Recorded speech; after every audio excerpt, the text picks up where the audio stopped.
So, good evening, everyone. It's a bit of a challenge when I see newcomers and then a regular practitioner, and then just finding it difficult what to say. And this is normally the case because we do not run like a course that will continue from one after another, and it's quite a challenging too. When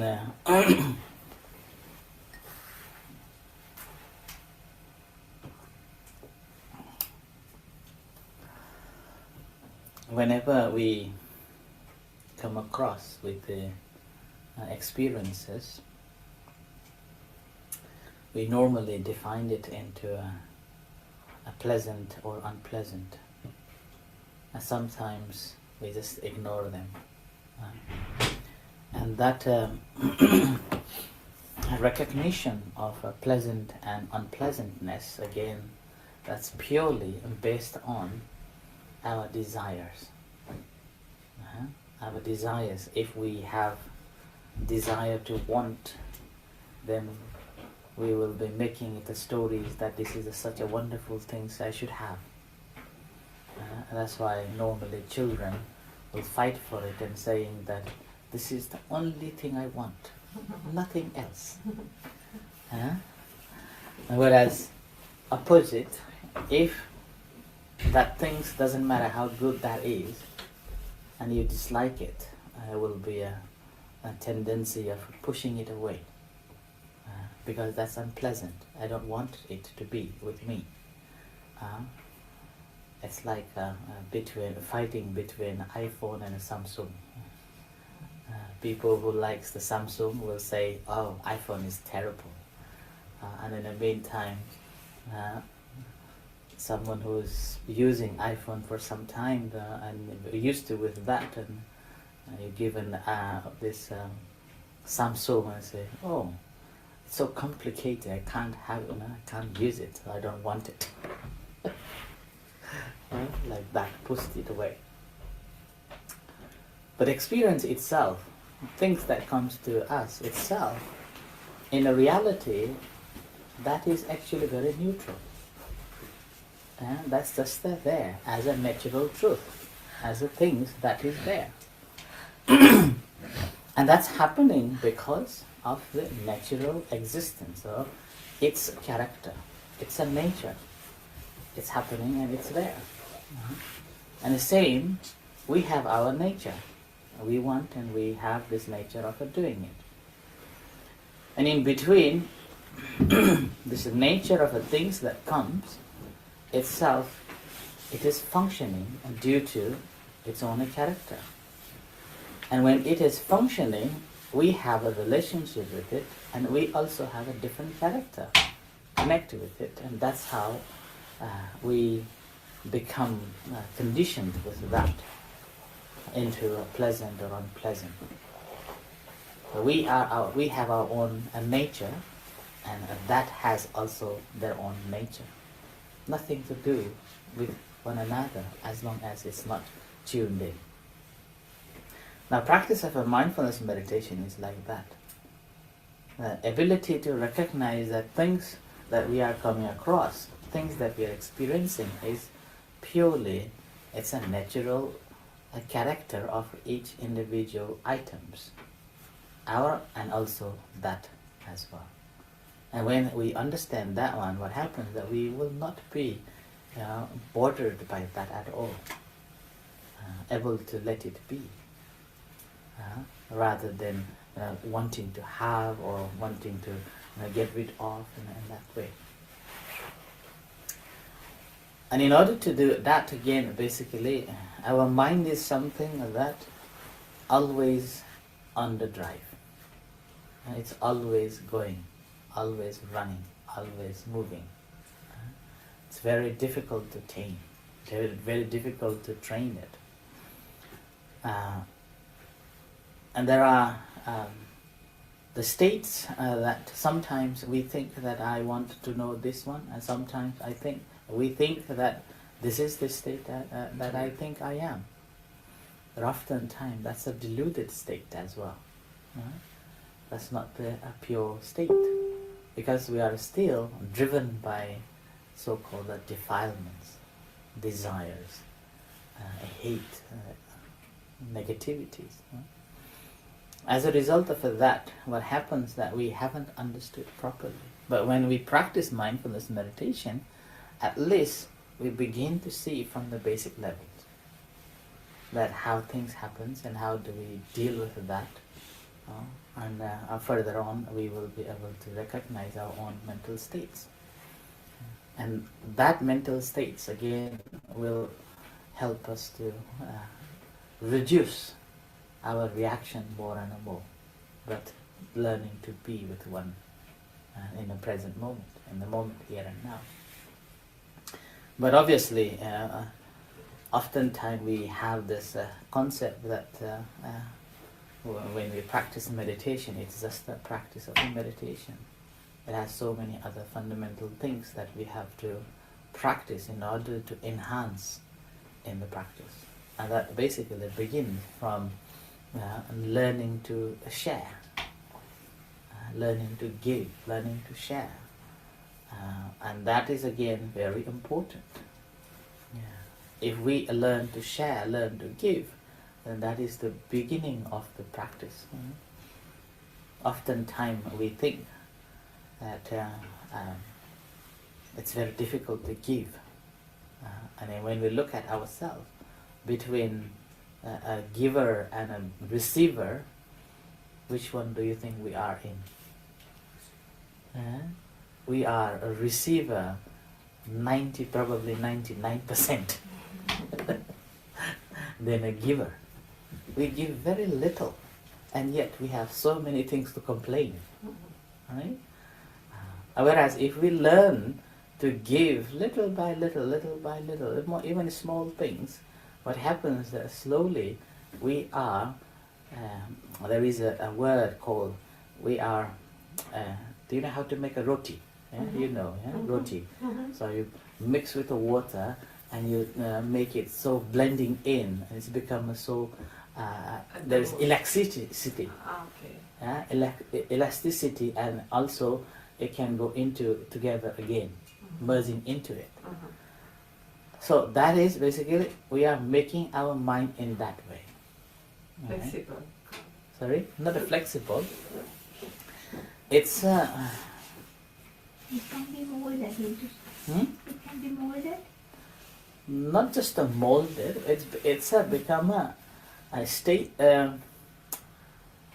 Elasticity. not just the elasticity, yes. Our mind becomes elasticity, open, and in the meantime, it has got the wisdom to see things. And then it has got the ability to share things. And then whenever you receive things, first thought will be thinking, oh, I think this is good for that person. That sort of a mindset will develop. Rather than, oh, this is for me. And suppose that you bring too many things here, and then straight away you'll be thinking, I want this, I want that, and I should keep it for myself. Like that. But whereas, if you're learning from giving, what happens that slowly, you will be thinking, oh, this is good for that person. That is good for that person. So your mindset becomes giving first. Right? And with that concept, with that mindset, what happens that the sila or the precepts automatically blends in, which is the precepts. That's another important fact that we have to develop in order to cultivate more mindfulness, and that eventually becomes the part of our day-to-day life. And obviously, we know when we meditate, as soon as we close our eyes and as soon as we settle ourselves down with the primary object and the mind suddenly settles, at that time what happens? All sort of things that we have said, all things that we have done just in the recent past, will come into our thought, and we are disturbed. And when we are disturbed, what we are thinking that, oh, I should have done like this, I should have done like that. We will be planning as you're meditating. And with that, what happened? We cannot meditate. We haven't got a concentrated mind. Our mind is not rested because our mind is still dealing with those issues that we have just left. Right? But whereas if we are practicing sila, at least of a 5 precept, which is not to do any harms, and not to steal, not to have a sexual misconduct, or not to lie, and not taking any intoxicant, what happens that physically and verbally we have purified. And when we come to meditate, we have nothing to worry about. Even if you are asked to speak about what have you done, there will be very little things to say. And with that limitation, what happens? You can meditate more easily. More easily. And you can concentrate the intended object even faster. And go into even little deeper concentration. And with that, having this concentrated mind, what happens? You will be able to discern things, what's happening, how it is happening. You become more mindful of your body, of your mind, and how you are dealing with that. So therefore, these are also another important factors that we have to develop along the way if we are looking for the development of a mindfulness. And with that, what happens? As we become more mindful of ourselves, our body, our mind, whatever we are coming through, whatever we are experiencing, that becomes just another natural truth. That is that character, that's the natural character of that, and then this is my character, and this is my natural character. Now I am coming to it, so I'm having this kind of a inter-exchange between that and me, and it's up to me to decide. Right? It's up to me to understand how things are. So that's why the first thing we will develop, the alertness within ourselves. And that alertness, along with that, we are developing is being aware of the things, what's happening here and now. And with that, what are we seeing is ability to understand that whatever we are seeing, whatever is seen, that these are not permanent things. It's going to change, whether we like it or not. It is the fact that it's going to change. So that's why having these reflection for tonight, I would like you all to practice as we have been practicing, starting from observing the breath, and particularly today, because we've been practicing the same concept on this anapanasati, or the breathing meditation tonight. I will guide you through to observe only long breaths, working with only long breaths. And I hope that I also ask you to take away and practice a long breath and find out where is the long breath and why we take the first in-breath, like that. So I hope you also work on that too. Okay? So along with that, okay, let's practice, and I will guide you through slowly, one after another.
So bring your attention to the room.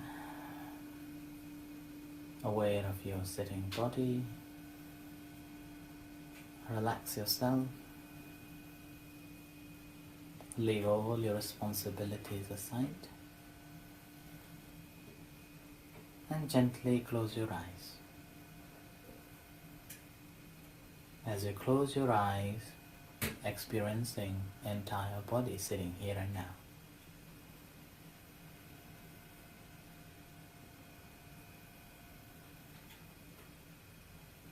Feeling the entire body. And if you feel any tension around, let them relax.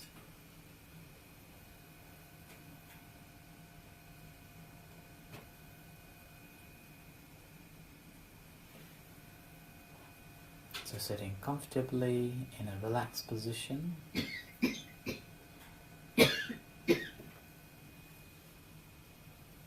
And aware of your sitting body.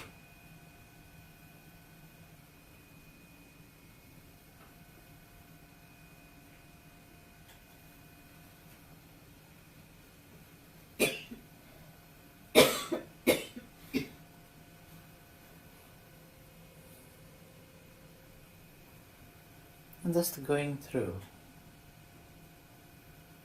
awareness of your sitting body. Take away the perception that you are meditating here and you have to focus on any object. There's a feeling the body presence here. Doesn't matter what kind of sensations you're having. It's the natural characteristics of it.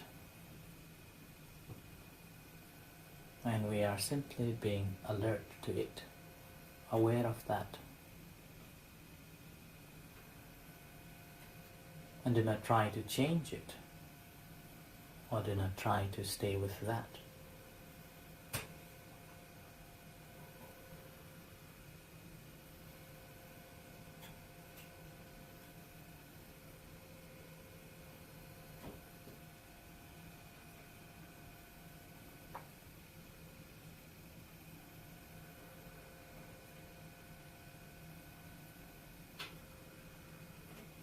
So just being mindful of your sitting body and experiencing that this body is sitting here quietly in a relaxed position, and I'm aware.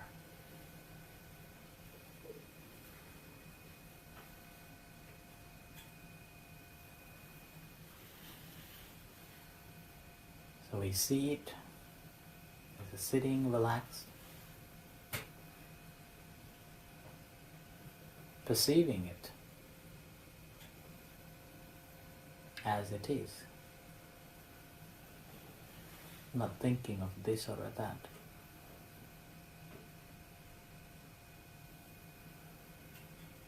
Remembering that this is what's happening.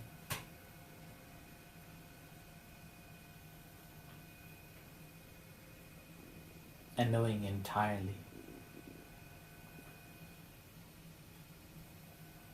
You're consciously aware of the entire process of being conscious of this entire body sitting here and now.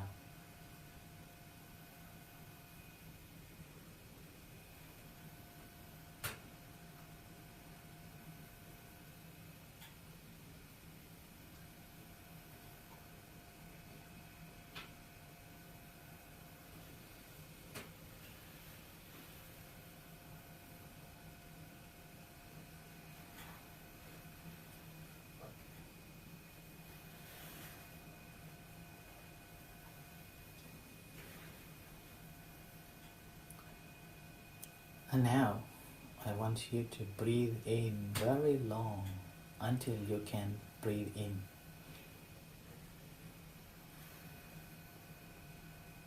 And breathe out completely, as though nothing left in your belly, in your body.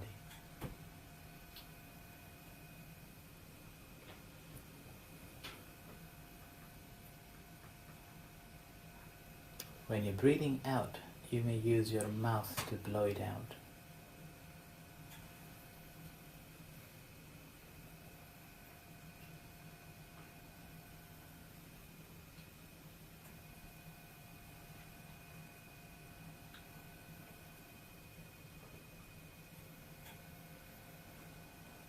So both incoming breath and outgoing breath, we are actively engaging to make it a long breath.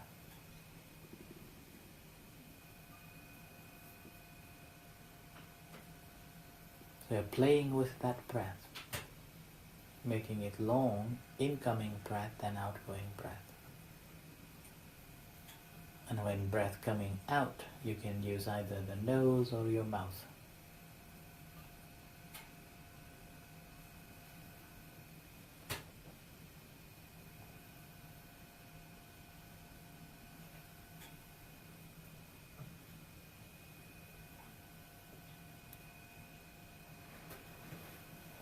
So breathing in long and breathing out long.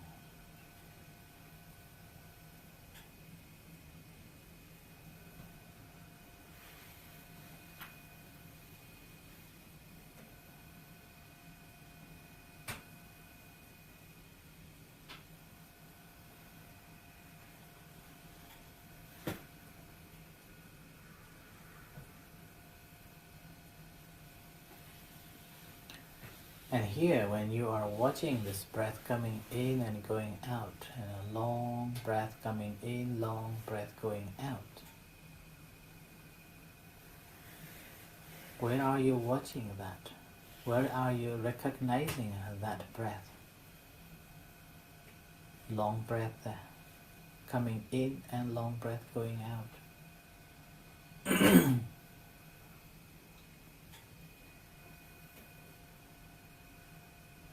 Where is the standpoint?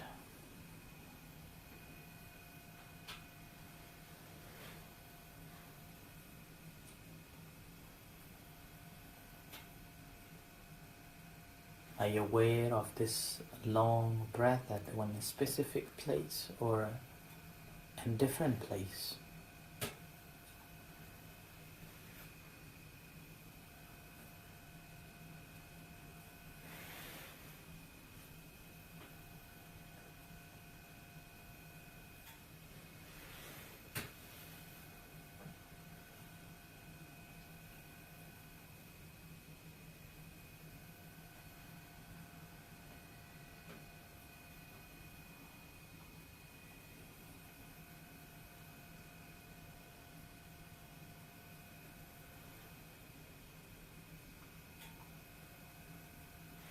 And wherever you placed your attention as you are taking a long breath and a breath in and a long breath out,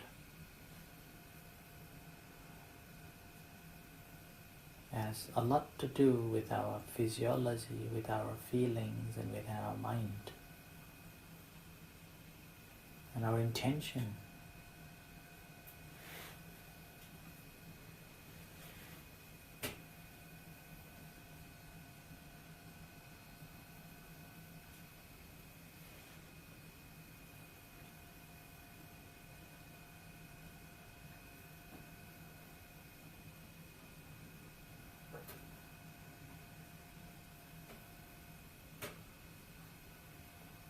So continue making it long and making it short.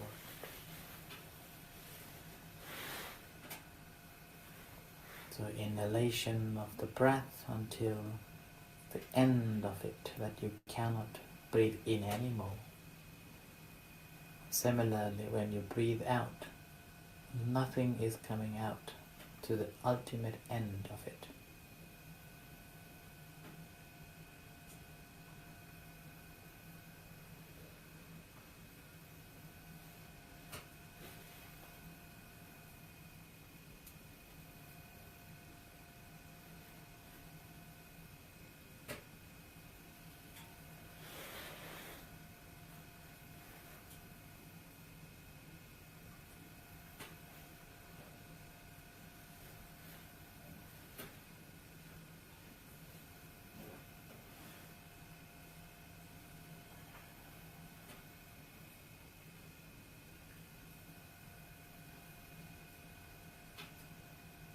So in this way, continue practicing, just working with the long breath.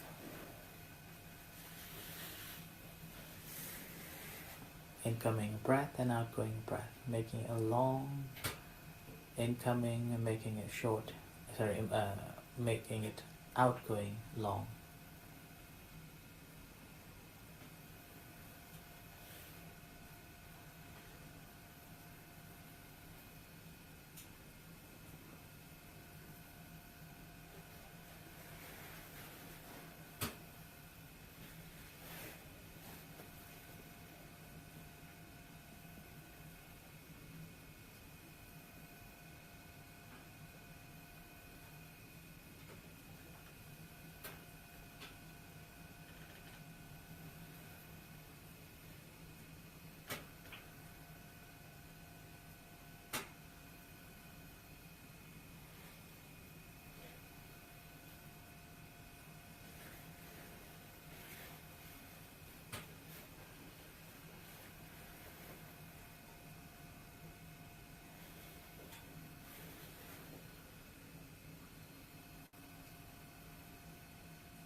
After doing for some times, recognizing the pauses in between incoming and outgoing, after you have fully breathed out, before you're taking in what happens, and after you have fully taken in, at the end, what happens.